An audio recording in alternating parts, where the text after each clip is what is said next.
Hello friends, welcome to my channel school lessons. ഇവിടെ ഈ ഒരു വീഡിയോയിൽ പറയുന്നത് ഇന്ന് നടന്ന 3ാം ക്ലാസ്സിൻ്റെ മലയാളം എക്സാമിൻ്റെ ആൻസർ കീസ് ആണ്. സോ നമുക്കിവിടെ ക്വസ്റ്റ്യൻസ് നോക്കാം. നിങ്ങൾക്കിവിടെ 5 ആക്ടിവിറ്റീസ് ആണ് വന്നിട്ടുള്ളത്. 5 ആക്ടിവിറ്റീസും നിങ്ങൾ നിർബന്ധമായിട്ടും ആൻസർ ചെയ്യണം.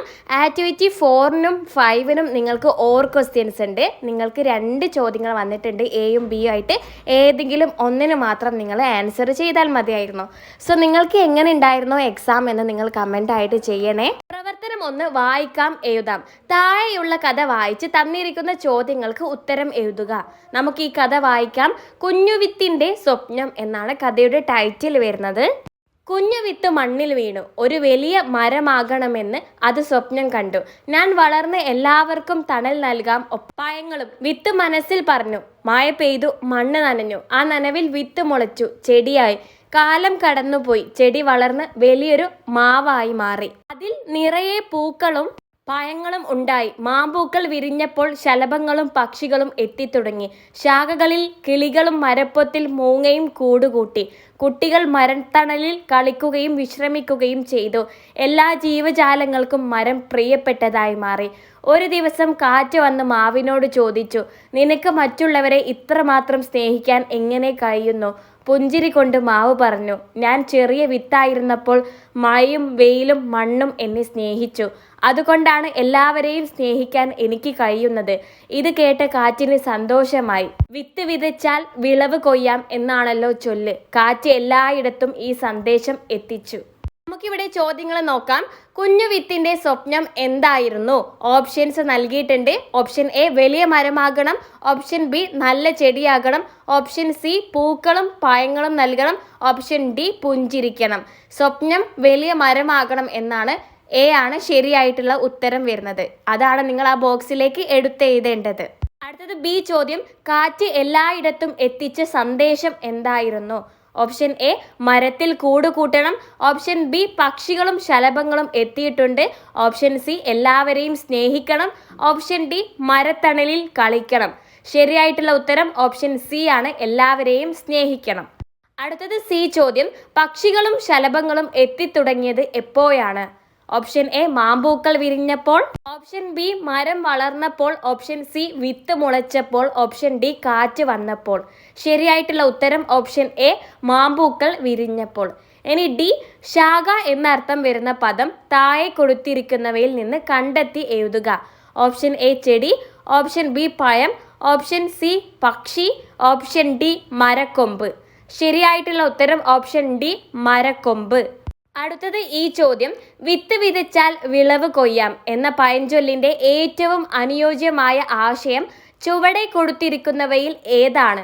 ഓപ്ഷൻ എ വിത്ത് വിതച്ചാലേ കൊയ്യാൻ കഴിയൂ, ഓപ്ഷൻ ബി നല്ലത് ചെയ്താൽ നല്ലത് ലഭിക്കും, ഓപ്ഷൻ സി വിതക്കണമെങ്കിൽ വിത്ത് വേണം, ഓപ്ഷൻ ഡി കൊയ്താലേ വിത്ത് ലഭിക്കൂ. ശരിയായിട്ടുള്ള ഉത്തരം വരുന്നത് ഓപ്ഷൻ ബി നല്ലത് ചെയ്താൽ നല്ലത് ലഭിക്കും. അടുത്തത് പ്രവർത്തനം 2, വരികൾ ചേർക്കാം. ഉണ്ണിക്കുട്ടൻ ഒരു പലഹാര കൊതിയനാണ്. അമ്മയുണ്ടാക്കുന്ന പലഹാരങ്ങളാണ് അവൻ ഏറെ ഇഷ്ടം.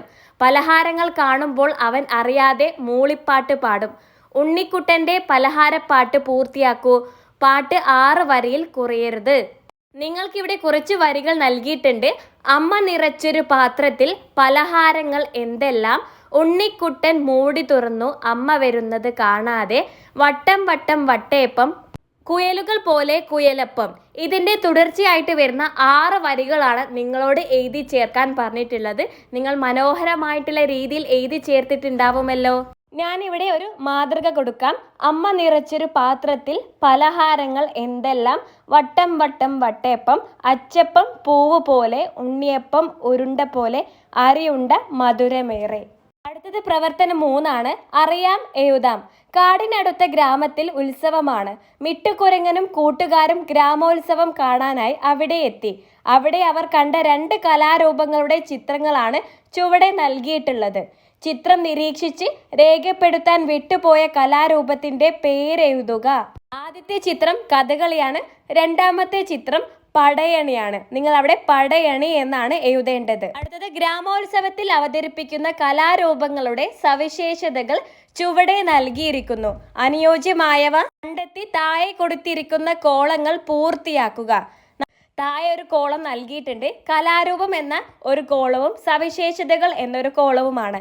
കലാരൂപം എന്ന കോളത്തിൽ നിങ്ങൾ എ കഥകളി എന്നും ബി പടയണി എന്നും എഴുതി കൊടുക്കുക. എന്നിട്ട് ഇവിടെ തന്നിട്ടുള്ള സവിശേഷതകൾ വേർതിരിച്ച് എഴുതാണ് വേണ്ടത്. അതിൽ കഥകളിയിൽ പെട്ടതാണ് 2ഉം 4ഉം. അത് രണ്ടും എന്താണ്? കഥകളിയുടെ സവിശേഷതയാണ്. പുരുഷ വേഷങ്ങളും സ്ത്രീ വേഷങ്ങളുമുണ്ട്. ചേങ്ങിലയും ഇലത്താളവും ഉപയോഗിക്കുന്നു. പടയണിയുടെ സവിശേഷതയാണ് ഇതൊരു കാർഷികോത്സവമാണ്. പിന്നെ തപ്പാണ് പ്രധാന വാദ്യം. സോ ഇതാണ് നിങ്ങൾ അവിടെ എഴുതി കൊടുക്കേണ്ടത്. അടുത്തത് 4ൽ എ ചോദ്യവും ബി ചോദ്യവും എന്നിങ്ങനെ 2 എണ്ണമുണ്ട്. ഒന്നിന് മാത്രം നിങ്ങൾ ഉത്തരം എഴുതിയാൽ മതി. ആദ്യം 4ലെ എ ചോദ്യം പോസ്റ്റർ നിർമ്മാണമാണ്. ആഹാരവും ആരോഗ്യവും എന്ന സെമിനാറിന്റെ ഭാഗമായി വയൽക്കര സ്കൂളിലെ ആരോഗ്യ ക്ലബ്ബ് അംഗങ്ങൾ ഒരു പലഹാരമേള നടത്താൻ തീരുമാനിച്ചു. വിദ്യാലയത്തിൽ വെച്ച് നടക്കുന്ന പലഹാരമേളയുടെ പ്രചരണത്തിനായി കുട്ടികൾ ആകർഷകമായ പോസ്റ്ററുകൾ തയ്യാറാക്കാൻ തീരുമാനിച്ചു. ഈ ആശയം ഉൾക്കൊള്ളിച്ചുകൊണ്ട് നിങ്ങളും ഒരു പോസ്റ്റർ തയ്യാറാക്കൂ. സോ ഇവിടുത്തെ ചോദ്യം ഒരു പോസ്റ്റർ തയ്യാറാക്കാനാണ്. പോസ്റ്ററിൽ നമുക്ക് എന്തൊക്കെ എഴുതാം? ഒരു മാതൃക ഞാൻ ഇവിടെ കൊടുക്കാം. സ്വാദിഷ്ടമായ പലഹാരമേള, നല്ല ഭക്ഷണം, നല്ല ആരോഗ്യം. അടുത്തത് 4ലെ ബി ചോദ്യമാണ്. സംഭാഷണം എഴുതാം. വിരുന്നുപോയ മഞ്ഞക്കിളി പഞ്ചവൻ കാട്ടിൽ മടങ്ങിയെത്തി. കാട്ടിൽ എല്ലാവരും തിരക്കിലാണ്. എന്താണ് സംഭവം എന്നറിയാൻ മഞ്ഞക്കിളി തന്റെ സുഹൃത്തായ ചിന്നൻ അണ്ണാനെ വിളിച്ചു. അവർ തമ്മിൽ എന്തൊക്കെയാവും സംസാരിച്ചിട്ടുണ്ടാവുക? സംഭാഷണ രൂപത്തിൽ എഴുതി നോക്കൂ. സോ നിങ്ങൾ ഇവിടെ തയ്യാറാക്കേണ്ടത് മഞ്ഞക്കിളിയും ചിന്നനും തമ്മിലുള്ള സംഭാഷണമാണ്. നിങ്ങൾക്ക് എഴുതാനുള്ള സ്പേസ് ഇവിടെ നൽകിയിട്ടുണ്ട്. ഈ തന്നിട്ടുള്ള ഈ ഒരു സ്ഥലത്താണ് നിങ്ങൾ സംഭാഷണം എഴുതേണ്ടത്. സോ ഇവിടെ നിങ്ങൾ നല്ല രീതിയിൽ സംഭാഷണം എഴുതിയിട്ടുണ്ടാവുമല്ലോ. നമുക്കിനി അടുത്ത ചോദ്യം നോക്കാം. 5ാമത്തെ ചോദ്യമാണ്. 5ലും എയും ബിയും ഉണ്ട്. ഏതെങ്കിലും ഒന്നിന് മാത്രം നിങ്ങൾ ഉത്തരം എഴുതിയാൽ മതി. എ ചോദ്യം ആദ്യം നോക്കാം. ഡയറി എഴുതാം. കാനനോത്സവം എന്ന പാഠഭാഗത്തിലെ കുഞ്ഞരിപ്രാവിനെ കുട്ടികൾക്ക് ഓർമ്മയില്ലേ? കാട്ടിലെ ആഘോഷങ്ങളെല്ലാം കഴിഞ്ഞ് കുഞ്ഞരിപ്രാവ് സ്വന്തം കൂട്ടിൽ മടങ്ങിയെത്തി. അവളുടെ മനസ്സിലേക്ക് അന്നത്തെ ഓരോ സംഭവങ്ങളും കടന്നു വന്നു. കുയിലിന്റെ പാട്ടുകച്ചേരിയും സൂചികൊമ്പന്റെ ഫാഷൻ ഷോയും.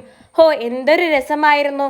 ഉറങ്ങുന്നതിന് മുൻപ് പതിവ് പോലെ കുഞ്ഞരിപ്രാവ് ഡയറി എഴുതാൻ തുടങ്ങി. കാനനോത്സവത്തിലെ സംഭവങ്ങൾ ഉൾപ്പെടുത്തിക്കൊണ്ട് നിങ്ങളും അന്നേ ദിവസത്തെ ഡയറി തയ്യാറാക്കൂ. സോ ഇവിടെ നിങ്ങൾ ഡയറി എഴുതാനാണ്. ഡയറി എഴുതുമ്പോൾ നിങ്ങൾ തീയതിയും ദിവസവും എഴുതണം. എന്നിട്ട് എങ്ങനെ തുടങ്ങാം? ഇന്ന് എനിക്ക് ഒരിക്കലും മറക്കാൻ കഴിയാത്ത ഒരു ദിവസമായിരുന്നു. ഇന്ന് എനിക്ക് വളരെ സന്തോഷമുള്ള ദിവസമാണ്.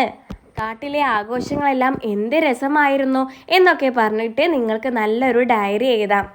5ലെ ബി ചോദ്യമാണ്. അനുഭവ വിവരണം എഴുതാനാണ്.